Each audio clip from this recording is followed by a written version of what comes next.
Hello my dear students and my dear colleagues. The previous lecture was on Schrödinger wave equation and concept of atomic orbitals. From that lecture we learned that the acceptable solution of the Schrödinger wave equation describes an electron in an atom. That is, it gives the idea of atomic orbitals. In this lecture we will deep more inside the atomic orbital. Now consider an atom as a sphere. Now any point within this sphere T can be defined as the function of x, y, z or function of r, theta and phi. Now consider the wave function of atomic orbital.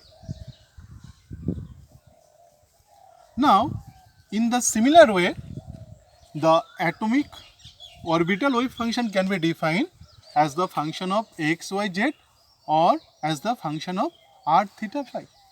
If we consider the polar coordinate, then we can write that psi is the function of r, theta, phi. Further, it can be written as this is equal to psi r dot psi theta dot psi phi.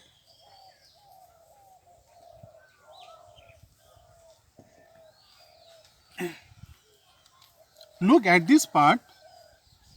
This part is the function of radial distance, that is the distance from the nucleus.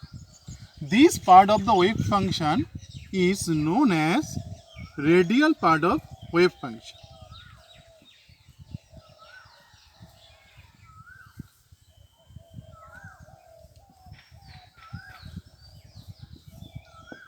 This is also denoted as capital R or simply R.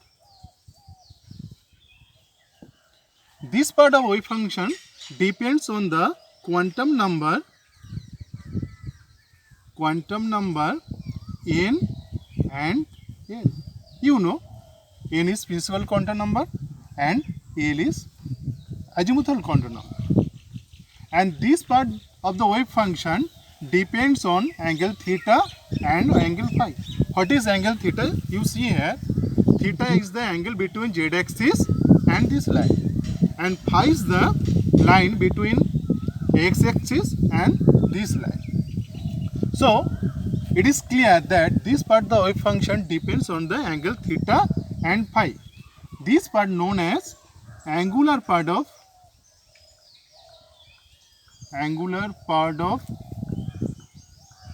wave function. Psi theta also denoted as theta and psi phi also denoted as phi. And this part of wave function depends on quantum number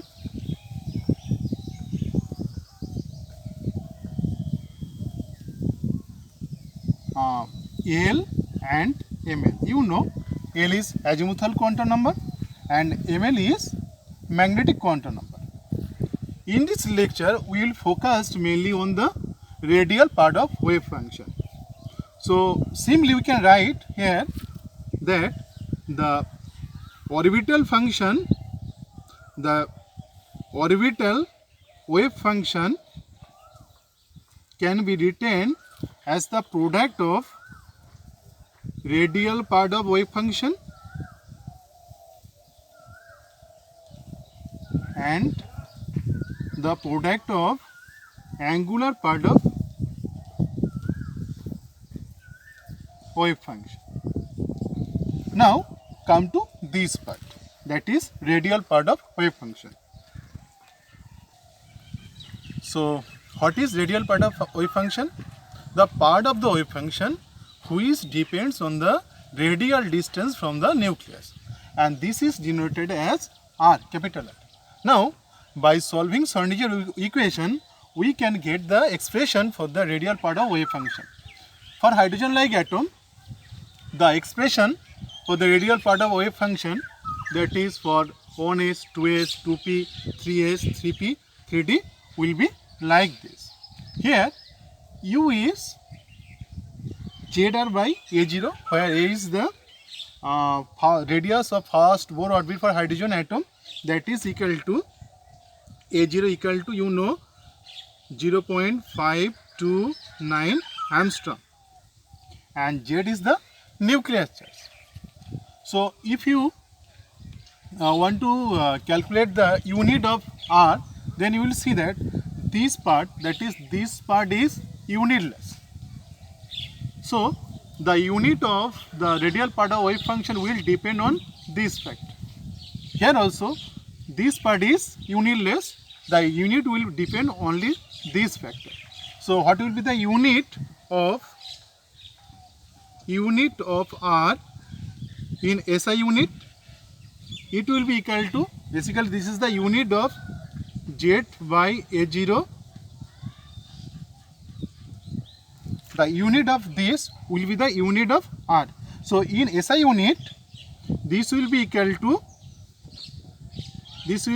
to meter to the power minus 3 by 2, and in CGS unit it will be centimeter inverse 3 by 2. I think this is clear. Now if we plot the radial part of wave function versus the radial distance, that is the distance from the nucleus, then we will obtain that type of curve. If you look carefully, you will see that this curve, that is the plot for 1s, has only positive r value, But if you look at the curve for 2s, you will see the r has positive value as well as negative value. And there is a point on the radial distance where the radial part of wave function is 0. At that point r equal to 0. This point is known as node. What is node? Node is a point on the radial distance where the radial wave function is 0. And we can calculate the number of nodes by using this equation. This is equal to n minus L minus 1. N is principal quantum number, L is azimuthal quantum number, and 1. So what will be the number of nodes for 1s? Here node will be equal to n equal to 1 minus L equal to 0 minus 1. So here node equal to 0. You see there is no node. For this curve, you see number of nodes will be equal to n equal to 2 minus L equal to 0 minus 1.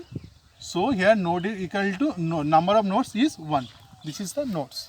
This way you can calculate the number of nodes for the various orbital. For 2p you see n equal to 2, p equal to 1 minus, n equal to 2 minus 1 minus 1, that is equal to 0.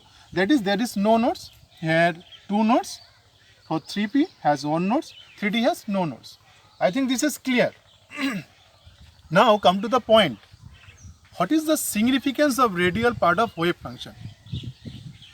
That is, what is the significance of orbital wave function? Actually, Schrödinger wave equation explains the behavior of wave function very well, but it says nothing about its nature. Actually, what is the wave function is we cannot directly explain by these types of curve. Schrödinger himself in 1926 tried to explain this wave function as a probability density, but he was unsuccessful. In 1926, after few days of the publication of fourth paper on Schrödinger wave equation, Max Born successfully established that R, he argued that R is not probability density. He explained he interpreted R as the probability wave function psi as the probability amplitude, and again he interpreted psi as the probability density.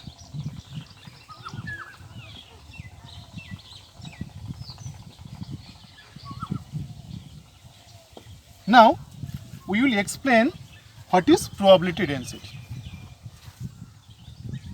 Now what is radial probability density?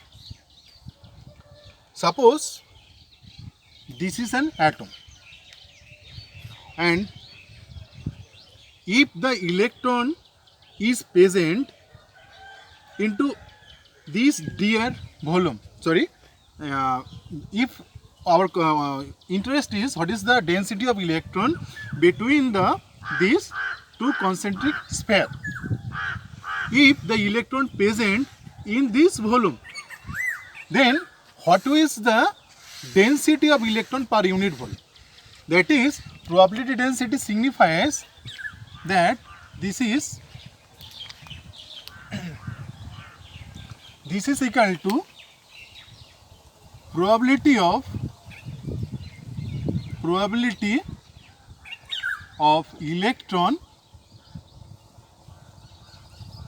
per unit volume, that is per unit volume.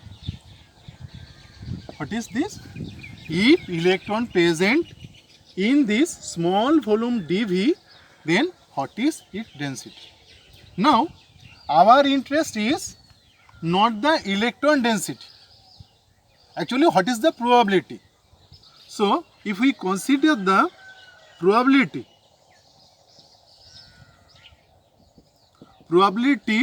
of electron into small volume dV, then what will be that? You know, here the electron density per unit volume is R square. Now our interest is what is the electron density into the small volume dV. Then that will be equal to the radial probability density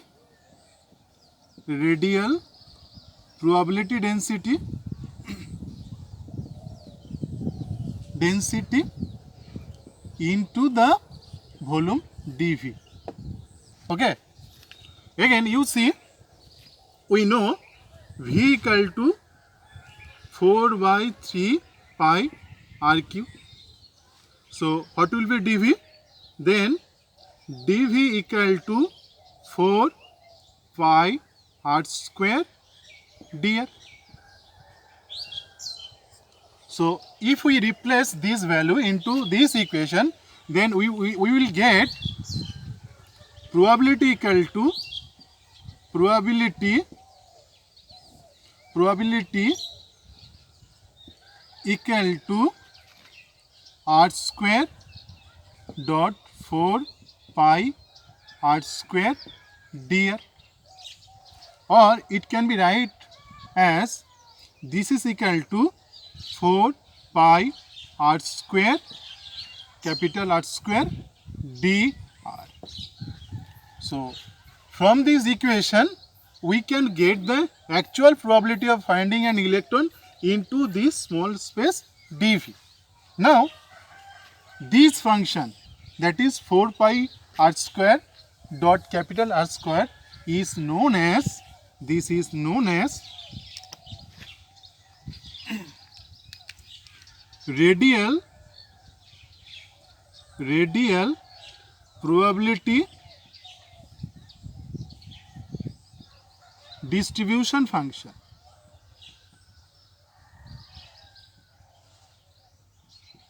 Or simply this is called as RDF. So from this value we can get the actual probability of finding an electron into small volume dV. Now come to RDF. Now what is radial probability distribution function? This is the product of 4 pi r square and the radial probability density. So this is easy to get the expression for the RDF. Suppose this is the expression for RDF of 1s. This is equal to 4 pi r square into this.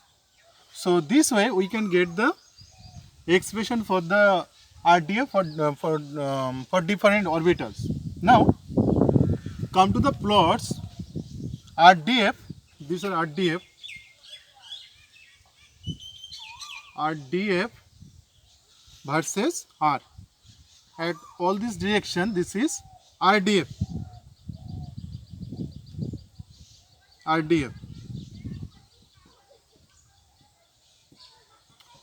Now come to plot RDF versus R.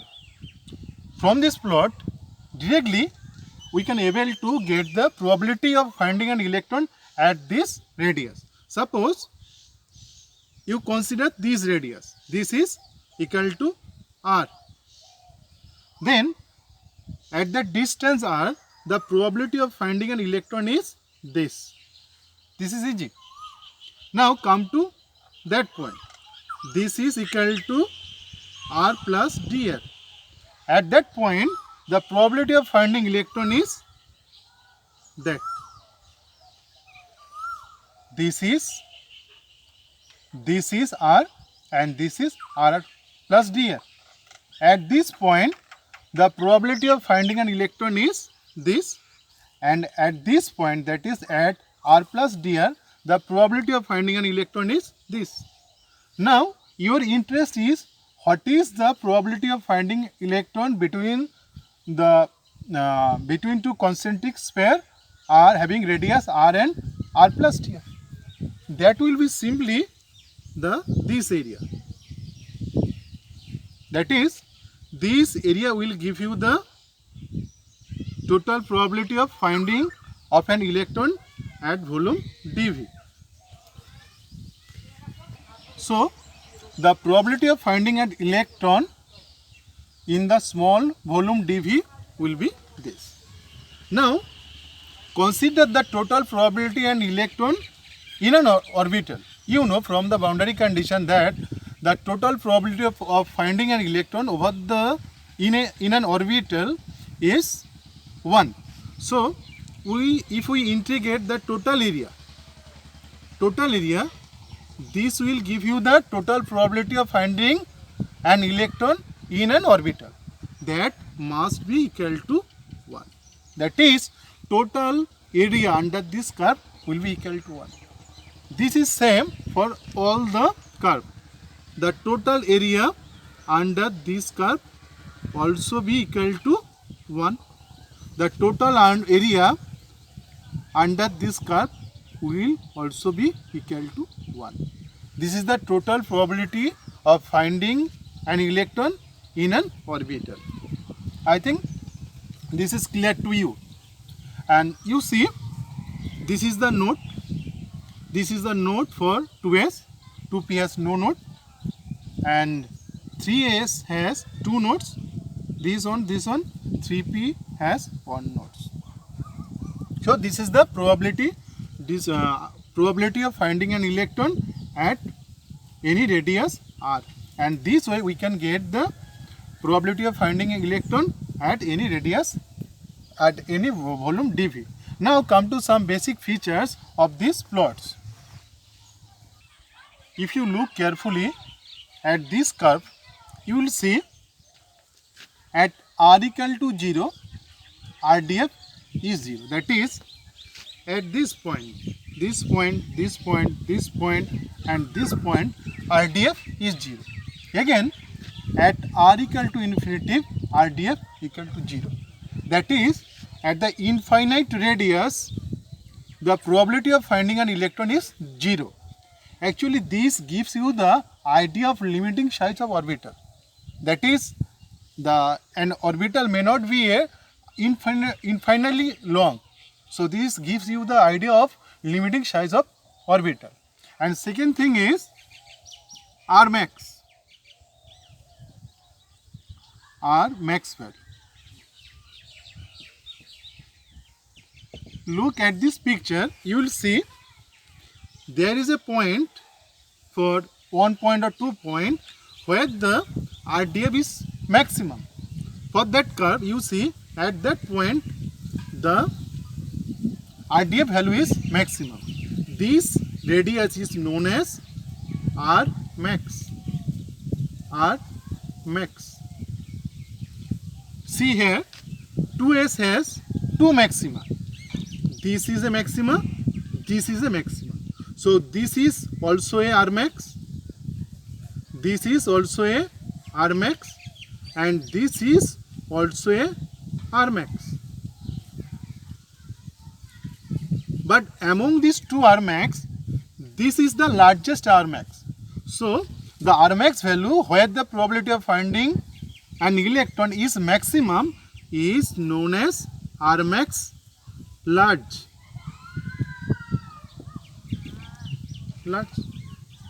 So at the R max large, the probability of finding an electron is maximum. So we can define R max as the radial distance where the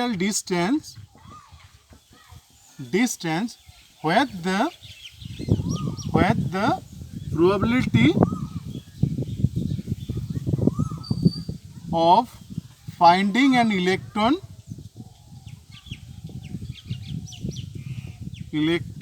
is maximum.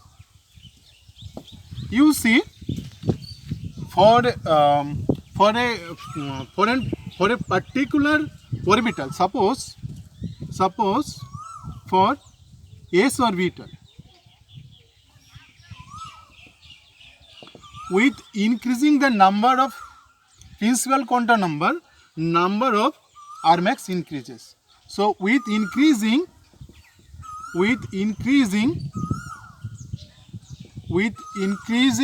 in R max, number of R max increases. For a particular orbital,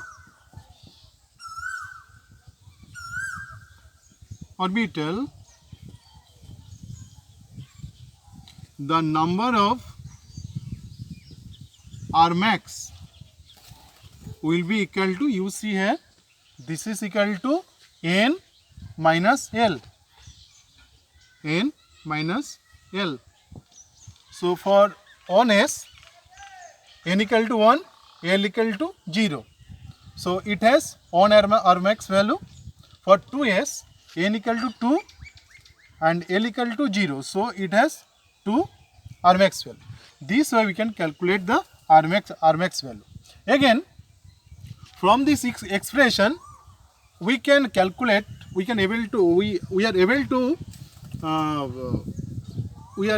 to calculate the R max value from this equation. Suppose now for R max value, dRdF dr will be equal to 0. Now for hydrogen atom, if we want to calculate the R max value for 1s orbital, then the dRdF for 1s by dr will be equal to 0. Then this will give you this expression. And from this expression, you know, these R for R max, R may not be 0, or this portion will not be equal to 0, because at that portion, if this equal to 0, then R will be equal to infinity. So from this equation we get here 1 minus R by A0 must be equal to 0, or R equal to A0. So for hydrogen atom and its 1s orbital, the R max value will be R max value of 1s for hydrogen atom will be A0. This gives you the same result that you obtained from the Bohr's equation. Now come to another point. You know energy of an orbital basically inversely proportional to 1 by r. That is, with increasing r value, the energy of the orbital will be increases. Now come to here for 3s, 3p and 3d. If you look this picture carefully, you will see that r max largest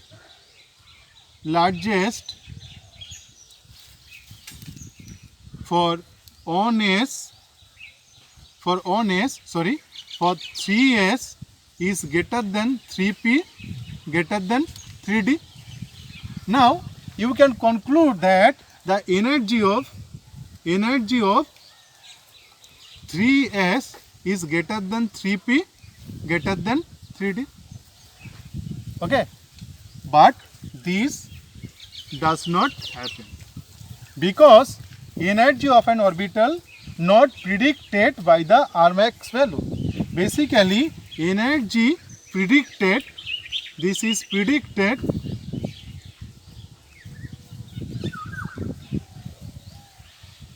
by r average value. What is average? R average. You see, the 3d electron can be obtained here, here and here. So R average is the average value of is the radial distance where the average probability of 3d electron. And for 3d, 3s and 3p, you will see that average for 3d is greater than 3s, greater than 3p, greater than 3s.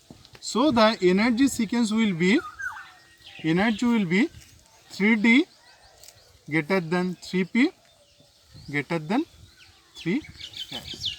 So this is the actual energy sequence. Now come to another interesting point. Now, what is penetration? Penetration is presence of outer orbital electron into the inner orbital. If you look these two pictures carefully, you will see that up to this 2 Armstrong, up to this 2 Armstrong. Now you see the 2s orbital, the electron of 2s orbital can be obtained within 2 Armstrong, where the 1s orbital has a remarkable electron density. So from these two pictures you can say that the probability of finding, there is a little bit probability of finding 2s electron into the 1s. Again, see here, within this region 2p has also little bit probability. That is, you can say from this picture that there is some little bit probability of finding outer orbital electron into the inner orbital. This fact is known as penetration. Now come to penetrating power. What is penetrating power? The power of penetration. Look here. Look at 3s, 3p and 3d. If you look these pictures carefully, you will be see that near the nucleus, the probability of finding 3s electron is mass greater than the 3p electron. What is? The probability of 3s electron near the nucleus is greater than that of 3p. So we can say that the probability of finding 3s electron greater than 3p, so the penetrating power will be S greater than P. Similarly, you see the probability of finding 3p electron near the nucleus is mass higher than the 3d. So this way we can say the penetrating power of S is greater than P, greater than D, greater than F. Now come to the effect of penetration. de-shielding